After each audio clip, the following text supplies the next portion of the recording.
Hello दोस्तों, मेरा नाम है Sushil Bishnoi, first year MBBS student in Samara State Medical University Russia.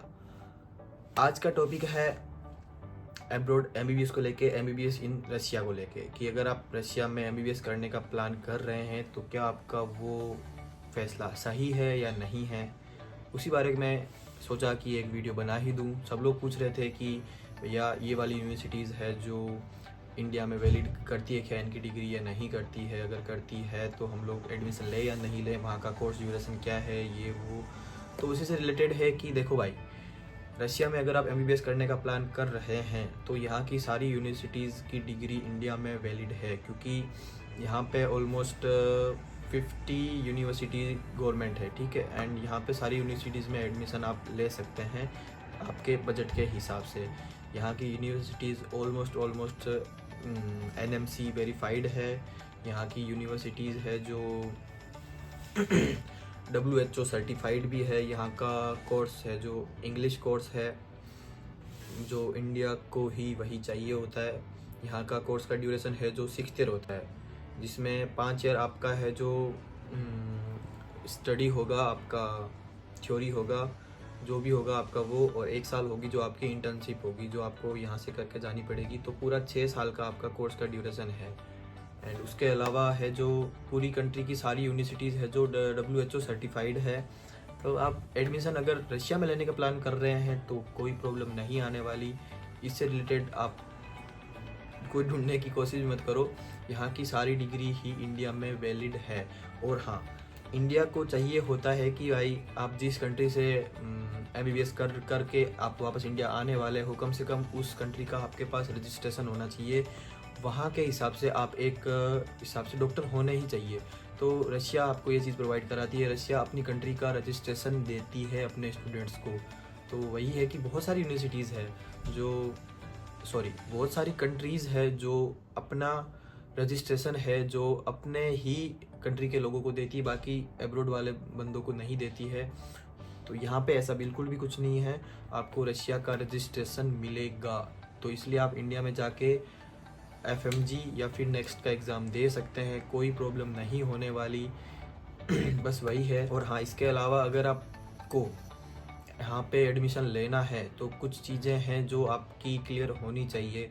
जैसे आपके 12th में 50% मार्क होने चाहिए PCB में, ठीक है। एंड उसके अलावा नीट क्वालिफाई तो कम से कम होना ही चाहिए। अगर नीट क्वालिफाई नहीं हो तो आपका एमबीबीएस करने का कोई मतलब नहीं है। हाँ, आप फिर भी रशिया में प्रैक्टिस कर सकते हो, कोई दिक्कत ना उससे।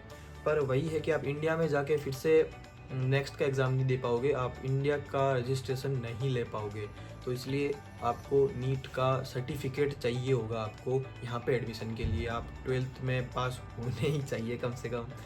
ऑब्वियसली पास तो होंगे ही सब, लेकिन नीट क्वालिफाई आपको होना पड़ेगा उसके लिए। हाँ, और यहाँ पे एडमिशन के लिए प्रोसेस में डॉक्यूमेंट्स क्या क्या लगते हैं वो भी बता देता मैं आपको। पासपोर्ट की नीड होगी आपके, ठीक है। तो पासपोर्ट तो आपको, अगर आप सोच रहे हैं तो अभी से ही बनाना अपनी प्रोसेस स्टार्ट कर लीजिए, क्योंकि अभी ज़्यादा टाइम नहीं बचा है।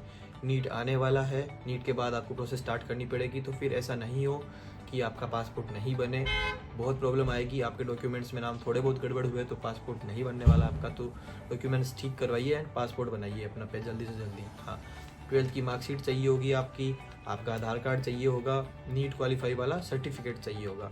ज़्यादा डॉक्यूमेंट्स नहीं है, बस एक बार इतनी ही नीड होगी, इससे आपका एडमिशन प्रोसेस स्टार्ट हो जाएगा। बाकी एडमिशन प्रोसेस है जो आपको खुद को करना है या आप किसी के थ्रू एडमिशन करवा रहे हैं तो वो आप उनकी जिम्मेदारी है।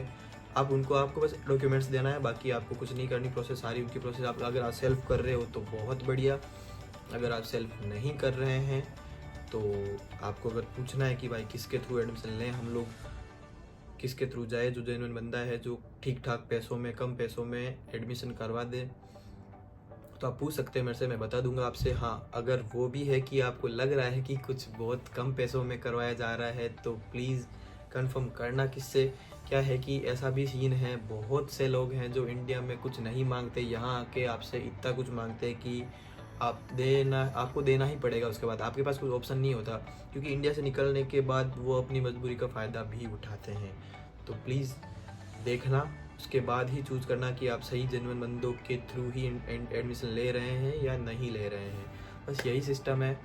रशिया से रिलेटेड तो ज़्यादा डिमांड्स नहीं है। अगर आप रशिया में एडमिशन ले रहे हैं तो बहुत परफेक्ट है, इससे अच्छा कुछ नहीं है। हाँ, और आप अगर सोच रहे हैं कि लैंग्वेज बैरियर आने वाला है तो बिल्कुल ऐसा कुछ सीन नहीं है। यूनिवर्सिटी टोटली इंग्लिश पढ़ाती है, आपको कोई भी प्रॉब्लम नहीं आने वाली। एक सब्जेक्ट को छोड़ के, वो खुद है रशियन। तो रशियन की क्लासेस आपके रशियन में ही लगेगी ऑब्वियसली। कोई बड़ी बात नहीं है उसमें, क्योंकि हमको जनरल लोगों से बात करने के लिए रशियन तो कम से कम आनी चाहिए। क्योंकि क्या होगा, जब हम सीनियर हो जाएंगे, 3rd ईयर या 4th ईयर तक जाएंगे, तो उसके बाद हमारी हॉस्पिटल में क्लासेस लगेगी, हमारी ड्यूटीज़ लगनी स्टार्ट हो जाएगी। तो हमको लोकल बंदों से कम्युनिकेट करने के लिए रशियन तो आनी चाहिए। अगर वो क्या बोल रहे हैं हमको नहीं पता है कि भाई उस बंदे की प्रॉब्लम ही क्या है, तो हम क्या ही समझ पाएंगे फिर। तो इतना तो वही है कि रशियन तो सीखनी पड़ेगी। मेरी बात बताता, हार्ड है मानता हूँ, पर मेरे को 1 साल होने वाला है यहाँ पे, एंड मैं अच्छी खासी सीख भी गया हूँ। लोग क्या बोलना चाहते हैं मैं समझने भी लगा हूँ, मैं खुद बोलने लगा हूँ थोड़ा थोड़ा, तो इतना हार्ड नहीं है। हाँ, और एक बात और, जो 6th ईयर में एग्ज़ाम होगा रजिस्ट्रेशन के लिए, वो भी रशियन में ही होगा। तो डरने की बिल्कुल ज़रूरत नहीं है। 6th ईयर तक आप 6 साल यहाँ बिताने वाले हो, तो इतना तो सोच ही सकते हो कि 6 साल जहाँ पर रहने वाले हैं वहाँ की लैंग्वेज नहीं सीख पाएंगे, ये तो इम्पॉसिबल सा है ना। नहीं है इम्पॉसिबल सा, सीख पाएंगे, बहुत इजी है, इतना भी हार्ड नहीं है। यहाँ के लोगों से कम्युनिकेट करने में, बात करने में, जब कुछ वर्ड समझ रहे हैं हम लोग तो 6th ईयर तक हो जाएगा। क्योंकि 1 ईयर में भी मेरे में बहुत ज़्यादा डिफरेंस आया, हम लोग बहुत कुछ समझने भी लगे हैं, बोलने भी लगे हैं, तो उस चीज़ से रिलेटेड कोई प्रॉब्लम नहीं होने वाली। हाँ, और बाकी बात है कि यूनिवर्सिटीज़ को लेके, कि यूनिवर्सिटी चीज़ चूज़ करने में आपको अगर कोई दिक्कत आ रही है कि कौन सी यूनिवर्सिटी चूज़ करें, तो पहली बात तो इस बारे में मैं कुछ नहीं बोलने वाला। आप पे डिपेंड है कि आपका बजट कितना है, आपका बजट कितना है, आप कितना पे कर सकते हैं अपनी स्टडीज़ के लिए, उस पर डिपेंड है। बहुत यूनिवर्सिटीज़ हैं जो 25 लाख में भी एडमिशन करा MBBS करवा देगी, 50 में भी करवा देगी। तो बजट पे डिपेंड है आप कौन सा बजट ठीक है। हाँ, और पहली बात, कोई खास डिफरेंस नहीं आने वाला कोई भी यूनिवर्सिटीज़ में, आप कहीं भी जाओ थोड़ा बहुत मिनिमम डिफरेंस आएगा। ख़ास तौर से मैं मेरी यूनिवर्सिटी का बताता, तो मेरी यूनिवर्सिटी का बजट है, जो है समारा स्टेट मेडिकल यूनिवर्सिटी, उसका बजट है 30 से 32 लाख। सारा एक्सपेंस होगा इसमें, कुछ भी पीछे नहीं रहने वाला। खाना पीना, रहना, यूनिवर्सिटी की फ़ीस, आना जाना, घर का सब कुछ मिला के मैक्सिमम टू मैक्सिमम यही होने वाला। बहुत यूनिवर्सिटीज़ है। अगर आपको इस चीज़ से रिलेटेड कुछ डाउट्स है कि कौन सी यूनिवर्सिटी ठीक रहेगी मेरे इस बजट में, तो आप मैसेज कर सकते हैं, मैं आपको सब कुछ प्रोवाइड करवाने वाला।